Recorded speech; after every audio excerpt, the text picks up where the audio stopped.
Uy, thank you ha. Thank you sa pagpunta. Uy, lalo ka na alam ko ang dami mong problema sa mami mo.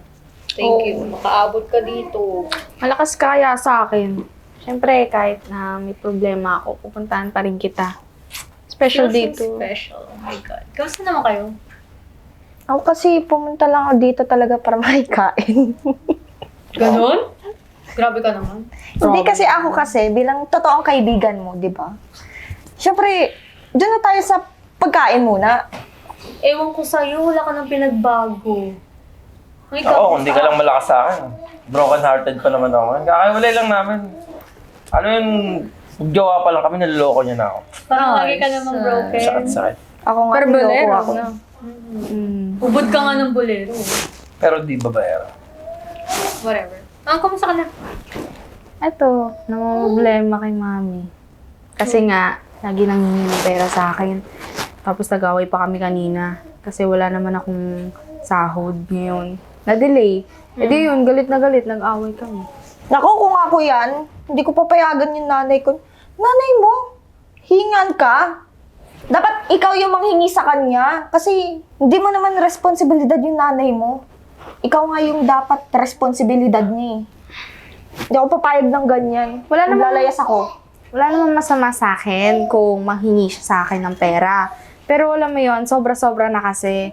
Siyempre, kahit may responsibilidad sila sa atin, ako, para sa akin, gusto ko din siya tulungan. Siyempre, marami din siyang mga pagsubok na pinagdaanan sa akin, di ba? Habang pinapalaki niya ako. Magtira ka Hindi. na lang din sa sarili mo, kahit pa paano. Okay lang naman tumulong. At least meron ka natitira sa sarili mo, di ba? Totoo. Part yun ng pagiging nanay niya. Huwag mo nang isipin yun.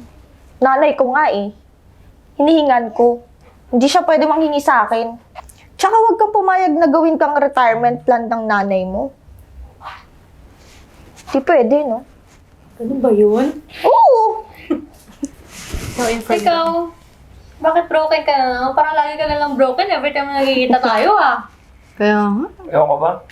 Lagi na lang ako napupunta sa maling tao. Taray! Tamang-tama ba? Oo nga, tama-tama Yun ba? lang. Naging tama naman ako. Laks ng tama mo. Correct.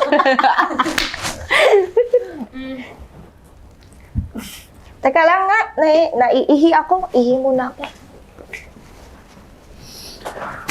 Ako. Ano nangyari to?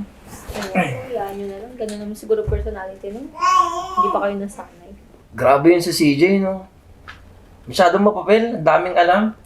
Kaya nga eh, ano ba nangyari dun? Parang lahat ng problema natin nangyayari sa buhay niya. Masyadong pa-main character. Yan nyo na lang, unawain nyo na lang. Malay nyo naman, may pinagdadaanan din yung tao.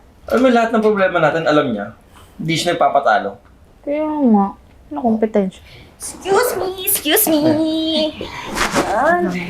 Ebe, nakita ko yung decoration mo, yung happy birthday. Parang hindi naman happy yun. Nakita ko yung yung mga flowers. Ba't may puti? Di ba papatay yun? Kung ako yan, hindi ako papayag ng ganyan. Sino ba yung kinuha mong events manager dyan? Tsaka yung yung spaghetti nyo. Sobrang lata. Sino nagluto mo, be? Kung ako yan, magpapa-order na lang ako sa labas sa mamahaling restaurant. Tsaka, tingnan mo may mga balloons pa. Bata ka pa ba? Kung ako yun talaga, mga champagne, mga alak-alak yung ilalagay ko na decoration. Teka nga, CJ, ang dami mong nasasabi, no? Pakilaman mo kaya yung sarili mong buhay. Okay naman yung decoration. Okay ka na? Okay ka na? May masasabi ka pa? Ang events manager na kinuha ko, kamag-anak ko. Ang catering kamag-anak ko din. Tapos sasabihin mo ng ganun. Hindi ka ba masaya kapag nag-birthday ka? Lahat na lang may nasasabi ka. Ano, lahat ba na pinagdaanan namin lahat? Pinagdaanan mo rin? Hindi naman sa ganun din. Eh ano? Sinasabi ko lang naman yung naiisip ko. Kasi kung ako nga yun, di ba? Yun nga yung point eh. Lahat na lang may naiisip ka. Lahat na lang meron kang sasabihin. Sa lahat na lang ng bagay. Pinagdadaanan nila, pagdadaanan mo rin. Ganun ba dapat? Di ba hindi? Napagdaanan ko naman kasi talaga yun, babe. Pero hindi mo nararamdaman kung ano yung nararamdaman ng tao sa paligid mo. Sa nangyayari kasi ngayon, alam mo kung ano nangyayari, nagiging main character ka eh. Hindi mo nilulugar kung yung ugali mo eh. Hindi ka naman ganyan dati, di ba? Tsaka, yung effort nila, alam mo yung gumawa sila ng effort para maging maganda tong event. Tapos, lalaitin mo lang. Huwag ganun. Hindi mo man lang ma-appreciate. Tsaka, hindi naman tayo pare-parehas ng mga nararamdaman, di ba? Oo, pare-parehas tayo ng mga problema. Pero hindi natin alam kung, hindi tayo pare-parehas kung paano natin i-handle yung problema, kung paano maaayos. Kaya sana, ayusin mo yung ganyan mo. Di mo kasi iniisip yung mga sinasabi mo, CJ. Kuda ka lang ng kuda. Minsan isipin mo kung ano yung ilalabas ng bibig mo. Pasensya na talaga, Ben. Hindi ko kasi naisip yun eh. Pwede pakiusap. Bilang kaibigan mo na lang din. Ayoko masira yung araw ko. Pwede umalis ka na lang muna. Sige. Kaya mo na lang. Ayoko masira yung araw ko. Enjoy Saya lang natin kanina. Enjoy na lang natin yung party. I can't breathe, cause you pushed me back. I should've stayed away from you.